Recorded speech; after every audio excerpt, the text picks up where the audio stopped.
This is the Bullbat 500 watt power station.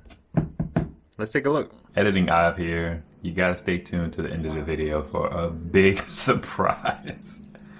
Let's get back into it. This was sent to me by the company for free, and I just got it today. A little accessory box. That's pretty much it. It did have a booklet in it. The booklet was especially good. It's the first booklet I've read. I don't read a whole lot of booklets to keep it a buck. It's the first booklet that I read that told me the diameter of the input charging port, and it's 5525. Not excited about that. 8mm would have been great, but you know. So this is the 500 watt hour Bullbat portable power station. It is a lithium ion battery, which means it's much lighter than, I mean, it has a little heft to it. It's much lighter than lithium iron phosphate. I'm beginning to have an appreciation for lithium ion batteries because they're lighter, they provide a little more power for the weight, and that's cool because, you know, I move and shake around the house, and sometimes it's easier to grab these type of power stations than my heavier ones, which is sad because the EcoFlow is heavy. It doesn't move though.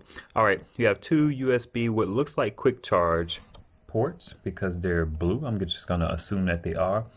Two power delivery ports. I have not seen, I think these are 60 watts, but I don't know if they are 60 watts each or 60 watts total. I saw the highest voltage on it is 20 volts times 3 amps. So amps times volts is watts. This is the 5525 charging port. This is a 5521 charging port. Interesting thing, the EcoFlow River gave me a 5521 to 5525 cable, which is really cool.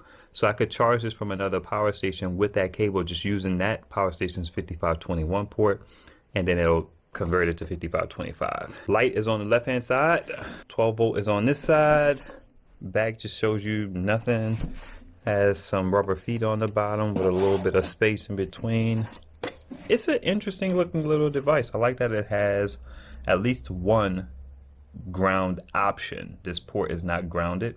If you can see in the back, you can see that it's empty. I can. I don't know why this has a 50 hertz and 60 hertz button on the device. That seems like a weird thing to have, and I don't know if that could cause an issue going forward if you inadvertently press these. I'm not sure what this is about. Let's see what kind of state it came charged at. 78%. Interesting screen. Okay, so 50 hertz button turns the AC on, 60 hertz turns the AC on. That's interesting. It also shows you hours. It's very small. This is a, I mean, the screen shows you a lot of information. My understanding is that it shows you input, output in watts on the DC, and output in watts on the AC. Let's see what's in the box.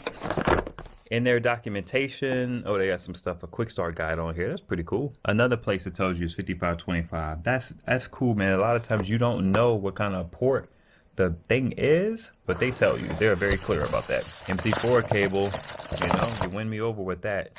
It's really short though. Jeez. Yeah, this is really short. I'm not a fan of that.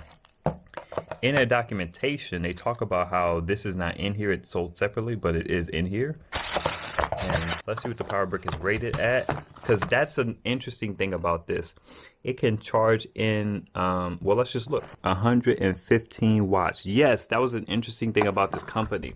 They provide you with a 115 watt charger, but it can take in up to 160 watts. And it was like, yeah, if you want to do that, you got to buy your own power supply, which I thought is interesting. I'm glad they put it out there, but they provided you with one that charges at 110 watts.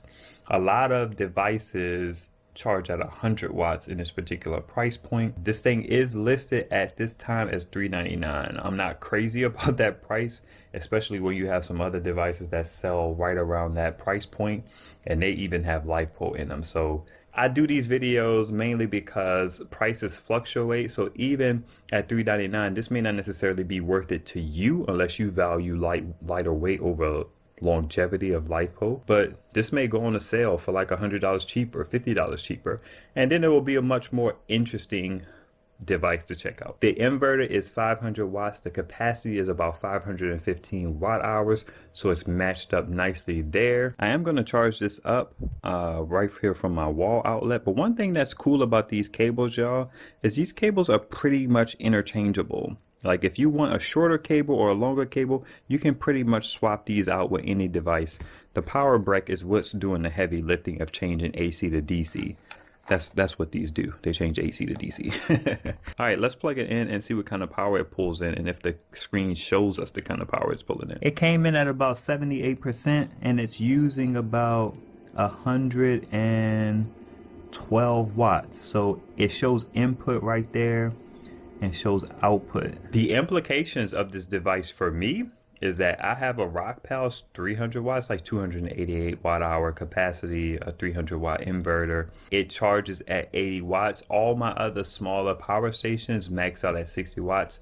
So when I heard about this one, they reached out to me and they talked about, not they, but the site talked about how it can charge up to 160 watts. I was immediately intrigued because then it can replace my Rockpal's. I hate the idea of having a power station hooked up to a 100 watt panel and wasting that 20 to 25 watts. If you saw my previous video, I mentioned that about the AC30. That's why that one's compelling. That one's also LiPo. My first impression of this is pretty good. I was impressed with it on paper. I'm gonna start a new series called Let's Test, where I kind of go through and show this stuff in a little more detail. It's not gonna be like a hobo tech review. I don't have all that equipment or patience, I think. But it's just some questions that I would like answered about a device that is very hard to find from just watching your run-of-the-mill review video, or information you have to dig through a review, a longer, more thorough review, just to get the basics, like how fast does it charge from the wall outlet, how fast does it charge from there,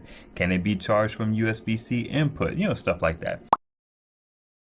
So the thing died on me. I went through the first cycle of charging and discharging. I was using it to power something. It was at about 13%, and then it died and I couldn't get it to charge back up. Good thing is the company's sending me out another one, and you know, I'm gonna test that one. All right, now for real, it's AskIve. Holla.